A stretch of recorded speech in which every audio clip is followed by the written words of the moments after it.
योग दर्शन की तत्व मीमांसा। भारतीय दर्शन अध्यात्मवादी दर्शन है। दर्शन के मुख्य दो पक्ष हैं, प्रथम तत्व मीमांसा और द्वितीय ज्ञान मीमांसा। तत्व मीमांसा में दर्शन द्वारा मान्य तत्वों का निरूपण किया जाता है और ज्ञान मीमांसा में ज्ञान के भेद और प्रमाण की चर्चा की जाती है। तत्व मीमांसा की दृष्टि से सांख्य, योग, न्याय, वैशेषिक, मीमांसा और वेदांत दर्शनों में गंभीर चिंतन प्रस्तुत किया गया है।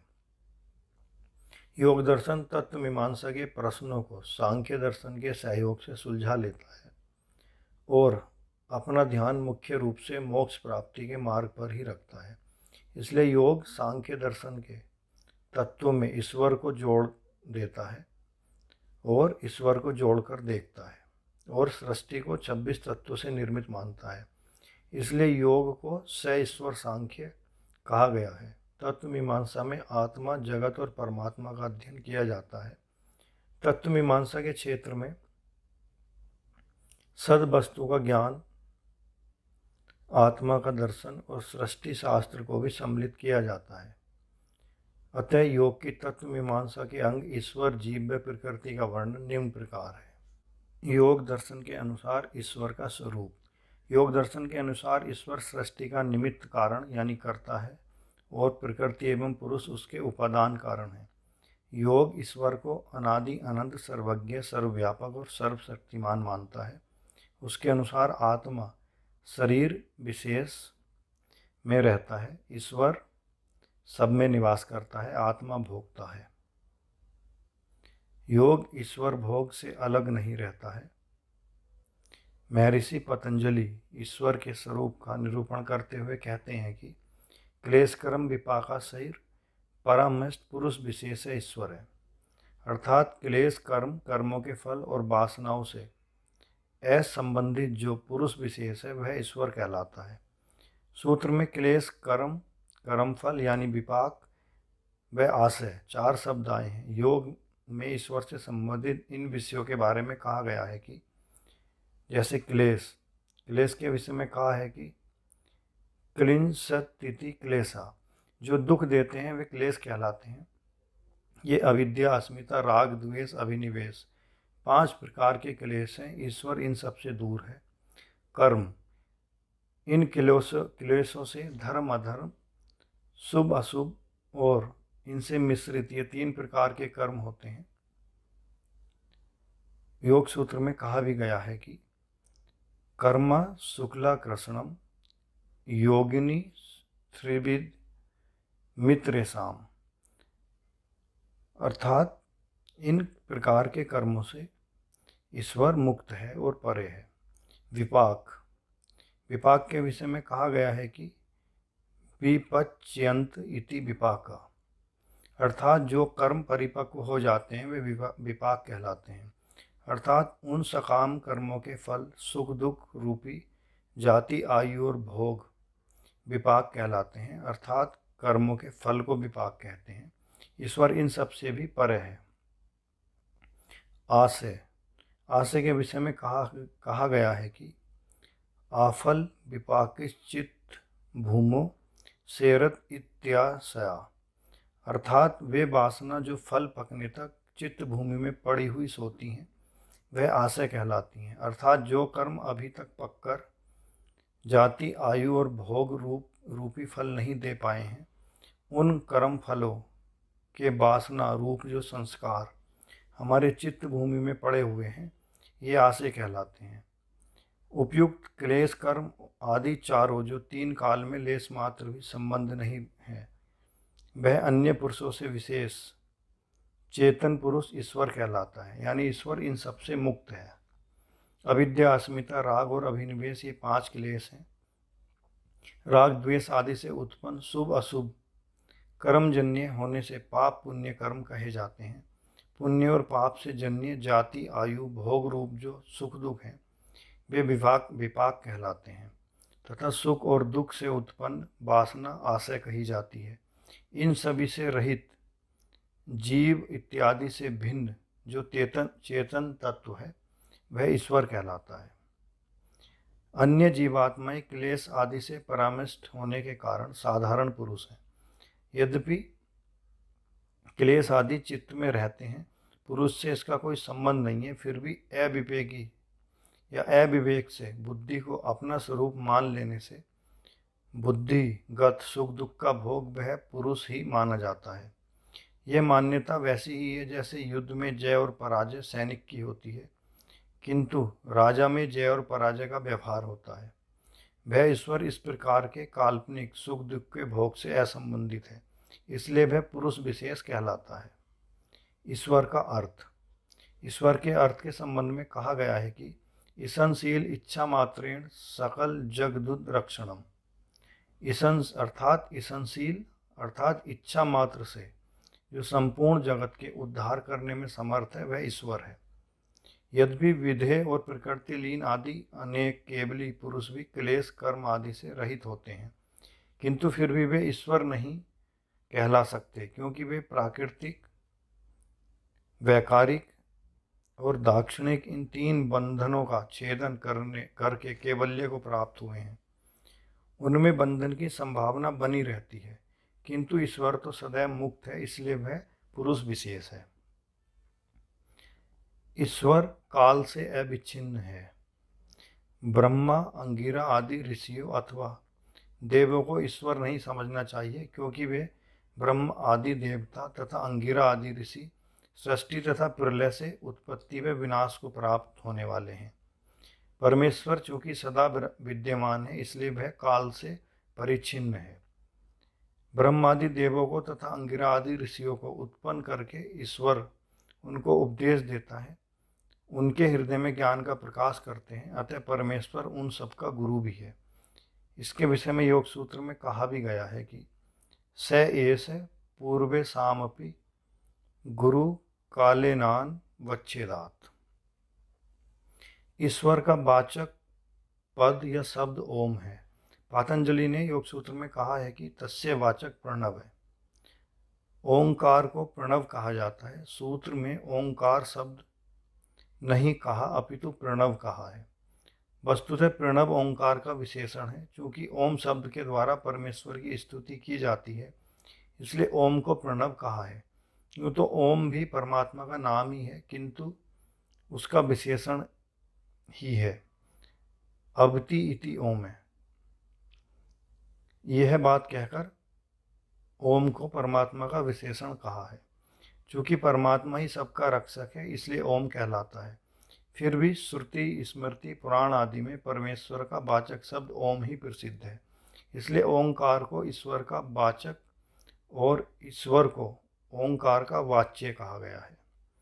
योग दर्शन में ईश्वर अस्तित्व के प्रमाण। योग दर्शन में निम्न प्रमाणों से ईश्वर के अस्तित्व को स्वीकारा है। शब्द प्रमाण। सबसे प्रमुख युक्ति शब्द प्रमाण पर आधारित है। वेद, उपनिषद तथा अन्य शास्त्रों में ईश्वर के अस्तित्व को स्वीकारा है। योग दर्शन इन शास्त्रों में आस्था रखता है, इस कारण उनके आधार पर ईश्वर के अस्तित्व को प्रमाणित करता है। ईश्वर सर्वश्रेष्ठ और अद्वितीय है। योग दर्शन सांख्य के विकासवादी सिद्धांत को स्वीकारता है, इसलिए यह मानता है कि पुरुष प्रकृति के संयोग से विकास क्रिया प्रारंभ होती है। लेकिन ये दोनों विरोधी तत्व हैं, इनका स्वरूप पूर्ण रूप से भिन्न है, तो इनमें संयोग कैसे संभव होगा? पुरुष निष्क्रिय है, इस कारण यह स्वयं इस संयोग को संचालित नहीं कर सकता। अतः स्वीकारना पड़ता है कि कोई सर्वज्ञ शक्ति है जो कर्म सिद्धांत के अनुसार पुरुष प्रकृति का संयोग वियोग करती है। इस प्रक्रिया के संचालन के रूप में ईश्वर को स्वीकारना पड़ता है। ज्ञान और शक्ति की परमतम यात्रा ईश्वर। योग दर्शन अविरलता के सिद्धांत को मानता है। इसके अनुसार कोई किसी गुण को कम मात्रा में धारण करता है तो कोई उसी गुण को अधिक मात्रा में धारण करता है, लेकिन इससे यह सिद्ध होता है कि कोई न्यूनतम मात्रा का भी होगा और कोई तत्व सर्वाधिक मात्रा का भी होगा। अणु में स्थान की मात्रा न्यूनतम तथा आकाश में सर्वाधिक है। अतः यह मानना होगा कि कोई एक ऐसी सत्ता है जिसमें ज्ञान व शक्ति की मात्रा सर्वाधिक होगी। ऐसी सत्ता ईश्वर ही है। ईश्वर योग में सहायक है। योग दर्शन ईश्वर के अस्तित्व में इसलिए भी विश्वास रखता है कि ईश्वर एकाग्रता में मोक्ष पाने के लिए सबसे सरल और निश्चित विधि है। समाधि व योग के माध्यम का विषय कुछ भी हो सकता है, किंतु यदि उसका विषय सबसे शुद्ध और परम पुरुष ईश्वर हो तो ध्यान के विचलित होने का भय नहीं रहता। अतएव ईश्वर के अस्तित्व को स्वीकार करना पड़ता है, क्योंकि ईश्वर ध्यान योग का साधन है। इस प्रकार योग दर्शन में ईश्वर की एक स्पष्ट झलक प्रस्तुत की गई है। समाधि की सिद्धि में उपयोगी। योग समाधि की सिद्धि के लिए ईश्वर की उपयोगिता को स्वीकार करता है। योग दर्शन में ईश्वर को जगत का कर्ता, कर्मफल प्रदाता तथा वेदों का रचयिता स्वीकार किया गया है, किंतु इससे भी अधिक ईश्वर की उपयोगिता समाधि की सिद्धि के लिए स्वीकार की गई है, जो कि ईश्वर प्राणिधान से प्राप्त होती है। कहा भी गया है कि यह सिद्धि ईश्वर प्राणिधान से सरलता से प्राप्त होती है। ईश्वर प्राप्ति का साधन ईश्वर प्राणिधान। समाधि के द्वारा ईश्वर की प्राप्ति ईश्वर प्राणिधान के माध्यम से होती है। ईश्वर प्राणिधान के विषय में पतंजलि ने कहा है कि ईश्वर प्राणिधानाद्वा, अर्थात ईश्वर की अनन्य भक्ति करना, मन, वाणी और शरीर से की जाने वाली समस्त क्रियाओं को उसको अर्पित कर देना, उनका लौकिक फल न चाहना, शरीर, इंद्रियां, मन, संपत्ति आदि समस्त पदार्थों को उसका मानकर उसको समर्पण कर देना, उसी की आज्ञा अनुसार उन सभी पदार्थों का प्रयोग करना, शब्द प्रमाण से उसके स्वरूप को अच्छी प्रकार से जानना, वह उसके मुख्य नाम ओम का अर्थ सहित जप करना ही ईश्वर प्राणिधान है। ईश्वर भक्ति ही ईश्वर प्राणिधान। ईश्वर प्राणिधान को एक प्रकार की भक्ति बताते हुए महर्षि पतंजलि ने योग सूत्र में कहा है कि ईश्वर की भक्ति विशेष और शरीर, इंद्रिय, मन, प्राण, अंतःकरण आदि सब बाह्य और अभ्यंतर करण, उनसे होने वाले सारे कर्मों और उनके फलों को अर्थात बाह्य और अभ्यंतर जीवन को ईश्वर के समर्पण कर देना ईश्वर प्राणिधान है। प्रणव जप और ईश्वर भावना ही ईश्वर प्राणिधान है। ईश्वर का अर्थ और उसका शब्द ओम का नित्य संबंध बताते हुए पतंजलि योग सूत्र में कहा है कि तज्जपर्थ भावनम, अर्थात उस ओम शब्द का जप और उसके अर्थ पर ईश्वर का ध्यान करना ईश्वर प्राणिधान है। सूत्र में प्रणव जप तथा जप में कैसी भावना हो इसकी बात की गई है, जिसकी व्याख्या निम्नवत है।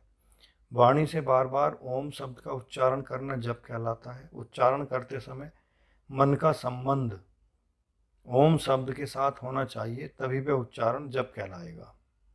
ईश्वर प्राणिधान का फल। ईश्वर प्राणिधान का फल बताते हुए योग दर्शन में कहा है कि समाधि सिद्धिर प्राणिधानात्, अर्थात ईश्वर प्राणिधान से समाधि की सिद्धि होती है। ईश्वर प्राणिधान से शीघ्र ही चित्त की वृत्तियों का निरोध होता है। ईश्वर प्राणिधान एक प्रकार की भक्ति है। समस्त शुभ अशुभ कर्मों को परमेश्वर के लिए अर्पित कर देना ही ईश्वर प्राणिधान है। उस प्राणिधान रूपी भक्ति से प्रसन्न होकर भगवान अन्य व्यापार किए बिना केवल संकल्प मात्र से भक्त पर अनुग्रह कर देते हैं। इस प्रकार के अनुग्रह से योगी को अत्यंत शीघ्र समाधि लाभ होता है। अतः योग के अनुसार ईश्वर वह तत्व है जो अंतर्यामी है, सृष्टि करता है। सभी चेतन पदार्थों में ईश्वर की सत्ता है, लेकिन एक अन्य तत्व पुरुष है जो संस्कारों के कारण उस ईश्वर को भूल जाता है। जैसे अगर कोई माला गले में पड़ी हो, अगर उसे भूल जाए, फिर यदि कोई उसे याद दिला दे तो कि माला गले में पड़ी है, तो उसे खुशी होती है। ईश्वर भी ऐसा ही नित्य तत्व है जिससे मिलकर खुशी होती है, परंतु उससे मिलन कैसे हो इस विषय में शास्त्र एक युक्ति बताते हुए कहते हैं कि ईश्वर की अनन्य भक्ति, ईश्वर प्राणिधान के द्वारा ईश्वर से मिलन संभव हो सकता है। अब योग दर्शन में तत्व मीमांसा के अगले तत्व की बात करें तो वह है दृष्टा, यानी आत्मा का स्वरूप। योग दर्शन में दृष्टा व दृश्य पर मुख्य रूप से प्रकाश डाला गया है। योग में पुरुष आत्मा को दृष्टा व प्रकृति यानी अव्यक्त को दृश्य कहा गया है। योग दर्शन के अनुसार आत्मा का अस्तित्व है। यह आत्मा पुरुष, शरीर, इंद्रिय, बुद्धि एवं मन से अलग व वस्तुगत संसार से परे होती है। दृष्टा का स्वरूप बताते हुए पतंजलि कहते हैं कि दृष्टा दृशि मात्र शुद्धो अपि प्रत्यायानुपश्य, अर्थात दृष्टा को देखने की शक्ति मात्र है, निर्विकार होता हुआ भी चित्त की वृत्तियों के अनुसार देखने वाला है। जैसे दीपक छोटा हो या बड़ा प्रकाश रूप ही होता है, वैसे ही सब प्राणियों के अंदर आत्मा भी ज्ञान देने वाला होता है। अतः आत्मा को यहाँ दृष्टा कहा गया है, जो एक शक्ति मात्र है। दृष्टा स्वरूप से शुद्ध परिणाम आदि से रहित सर्वदा एक रस रहता हुआ भी चित्त की वृत्तियों का ज्ञान रखने वाला है, क्योंकि चित्त में उसके ही ज्ञान का प्रकाश है, अर्थात वह उसी के ज्ञान से प्रतिबिंबित है।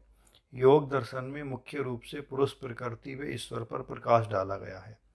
योग दर्शन में पुरुष को आत्मा शब्द से विभूषित किया गया है। सामान्य लोग पुरुष का अर्थ इस 5 भौतिक शरीर से लेते हैं, परंतु योग दर्शन में 5 भौतिक शरीर के अंदर विद्यमान जीवनी शक्ति को आत्मा या दृष्टा कहा गया है।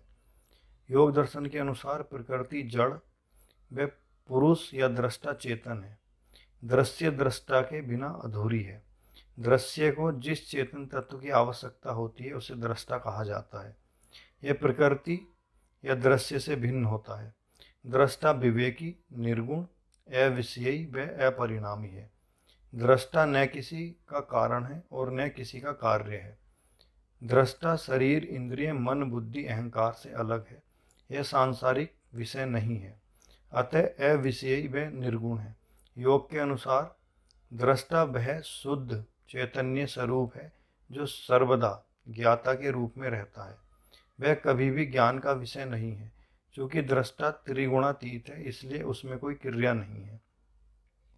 वह अविकारी, स्वंभू, नित्य व सर्वव्यापी है। संसार में जितने भी विकार या परिणाम हैं, वे दृश्य के परिणाम हैं या उसके रूपांतरण हैं, न कि दृष्टा के। चैतन्य दृष्टा का गुण नहीं है, अपितु स्वभाव है। वह ज्ञाता, पुरुष तथा साक्षी है और दृश्य के समस्त बंधनों से मुक्त है। चेतन होने के कारण वह अचेतन पदार्थों का भोक्ता है। सृष्टि निर्माण की प्रक्रिया में 25वां तत्व दृष्टा है। दृष्टा मन का मालिक है। अमृत व ज्योति में है। दृष्टा की संज्ञा परमात्मा, निर्गुण ब्रह्म, शुद्ध ब्रह्म व परम ब्रह्म है। दृष्टा शुद्ध चेतन है। दृष्टा के बिना दर्शन का कोई प्रयोजन नहीं है। उसकी सत्ता को अस्वीकार नहीं किया जा सकता। चेतन दृष्टा का गुण नहीं होता, चेतन ही दृष्टा है। दृष्टा या आत्मा या पुरुष के अस्तित्व के प्रमाण। मनस व बुद्धि जैसे अन्य सांसारिक विषयों को किसी विशेष उद्देश्य की प्राप्ति के लिए किसी बौद्धिक सिद्धांत के द्वारा नियंत्रित व निर्देशित किया जाता है, अतः आत्मा की इसके लिए आवश्यकता होती है। सुख व उदासीनता तथा तभी सार्थक हो सकते हैं जब उनका अनुभव किसी चैतन्य आत्मा द्वारा किया जाए।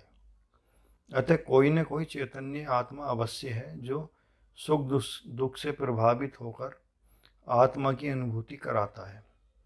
कुछ व्यक्ति जैसे ऋषि, महात्मा व मानवता के उद्धारक समस्त क्लेशों से अंतिम मुक्ति पाने का प्रयास करते हैं। अतः कोई न कोई अभौतिक तत्व अवश्य है जो भौतिक तत्व या इस भाष्य से परे पाया जाता है।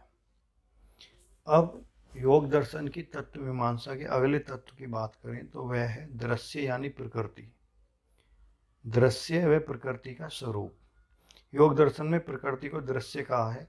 योग सूत्र शेश्वर सांख्य है, क्योंकि वह ईश्वर के अतिरिक्त सांख्य के अन्य सभी सिद्धांतों को स्वीकारता है। सांख्य और योग को एक ही माना गया है। जैसे कि भगवान श्री कृष्ण गीता में अर्जुन को उपदेश देते हुए कहते हैं कि सांख्य योगो पृथक वाला प्रवदंती ने पंडिता। सांख्य और योग दोनों एक ही हैं, इनको अलग अलग मानना मूर्खता है, विद्वत्ता नहीं। योग और सांख्य भी एक सिद्धांतों के द्वारा ही निर्मित हैं। योग दर्शन 26 तत्व स्वीकार करता है: प्रकृति, महतत्व, अहंकार, 11 इंद्रियां, पंच तन्मात्र, पंच महाभूत, पुरुष और ईश्वर। सृष्टि के संबंध में भी योग सांख्य के विचार को मानता है। दृश्य का स्वरूप, कार्य व प्रयोजन बताते हुए पतंजलि कहते हैं कि प्रकाश क्रिया स्थितिशीलम भूतेन्द्रियात्मकम भोगावर्गार्थ दृश्यम।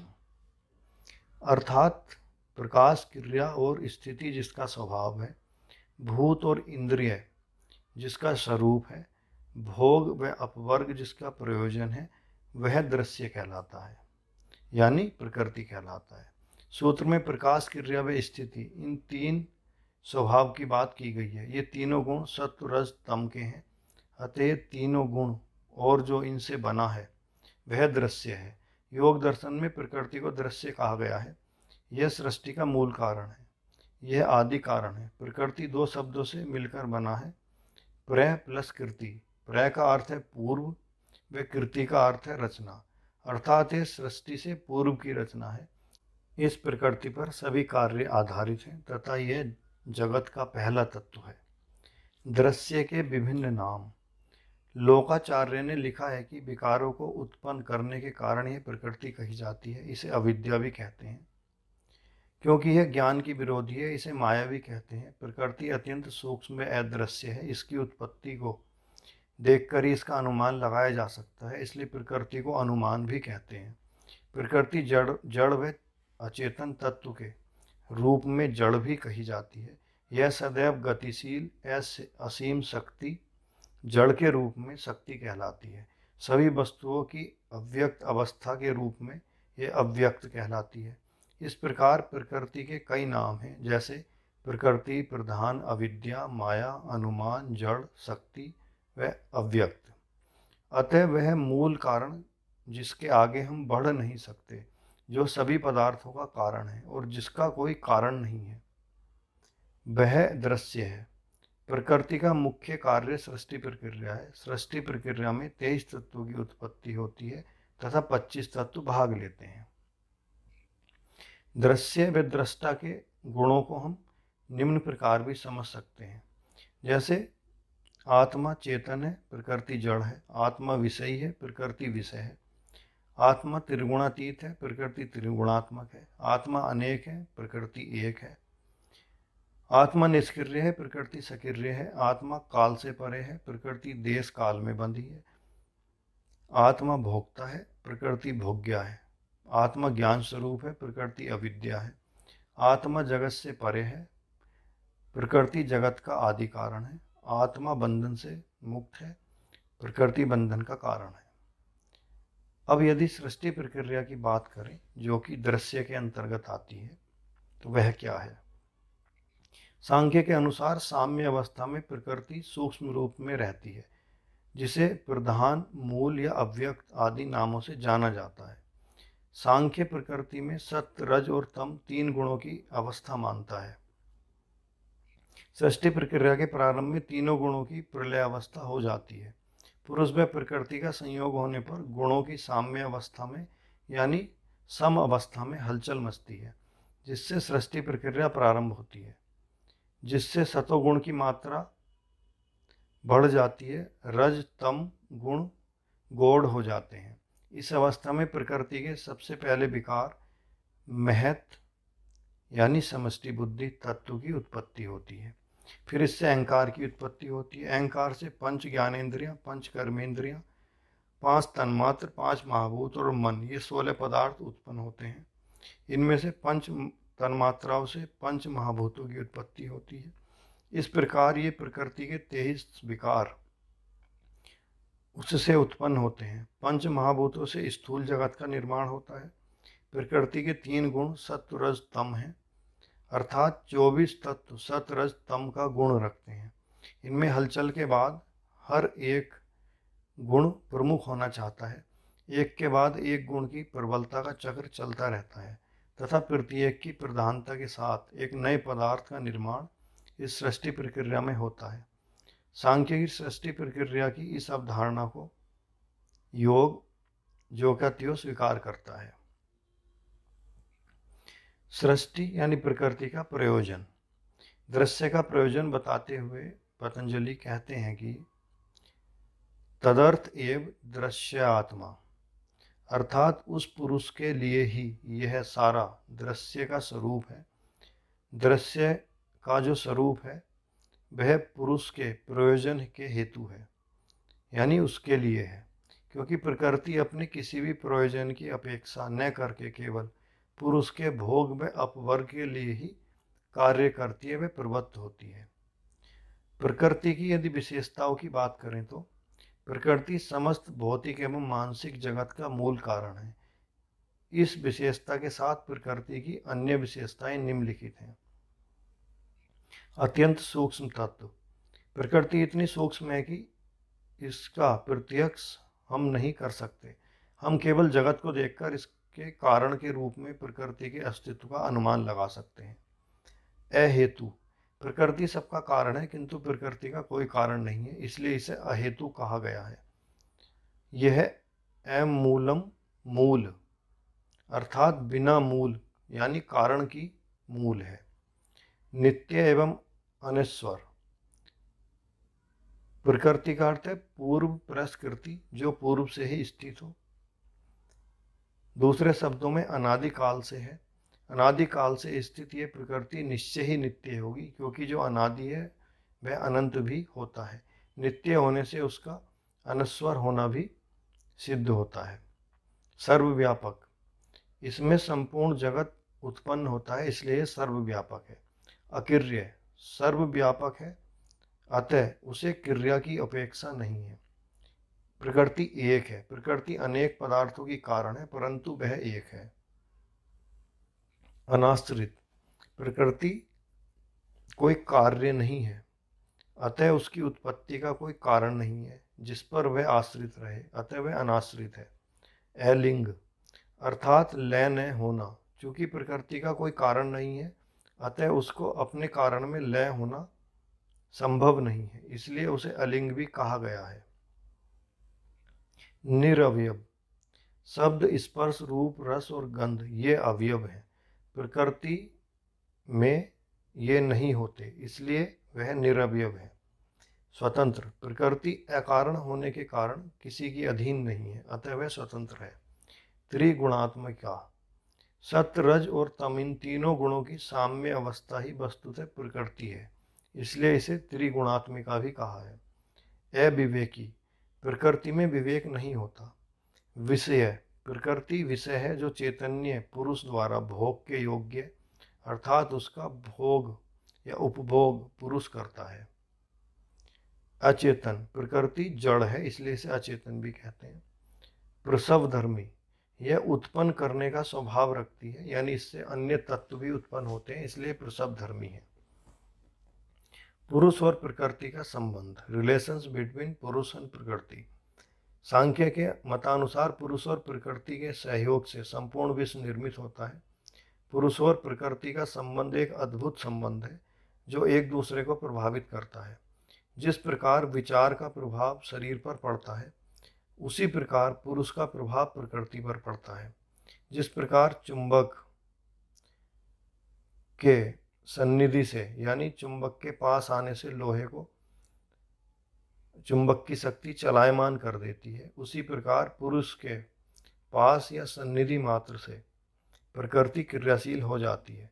पुरुष और प्रकृति के संयोग को अंधे और लंगड़े के सहयोग की उपमा भी दी गई है।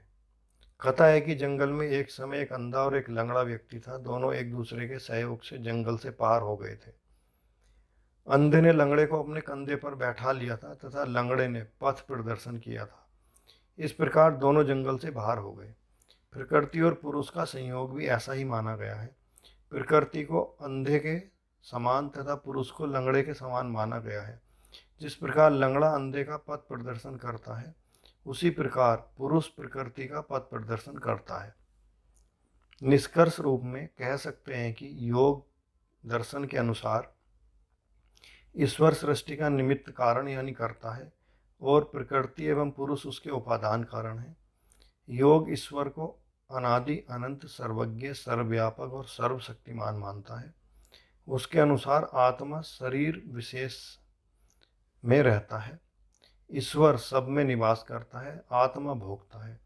योग ईश्वर भोग से अलग रहता है। योग दर्शन में पांच भौतिक शरीर के अंदर विद्यमान जीवनी शक्ति को आत्मा या दृष्टा कहता है। योग दर्शन के अनुसार प्रकृति जड़ व पुरुष या दृष्टा चेतन है। दृश्य दृष्टा के बिना अधूरी है तथा प्रकृति इस वस्तु जगत ब्रह्मांड या संसार का शाश्वत उपादान कारण है, जिससे हमारी इंद्रियां मन व बुद्धि सम्मिलित है। प्रकृति पूर्णतः स्वतंत्र एवं नित्य होती है। वह अपने व्यापार के लिए किसी पर आश्रित नहीं है। वह संपूर्ण संसार को उत्पन्न करने वाली होते हुए भी स्वयं किसी से उत्पन्न नहीं होती। इसी कारण इसे प्रकृति कहा गया है। इस प्रकार योग दर्शन की तत्व मीमांसा में ईश्वर, जीव व प्रकृति की विस्तार पूर्वक चर्चा प्राप्त होती है, जिसे योग दर्शन की तत्व मीमांसा कहा गया है या कहा जाता है।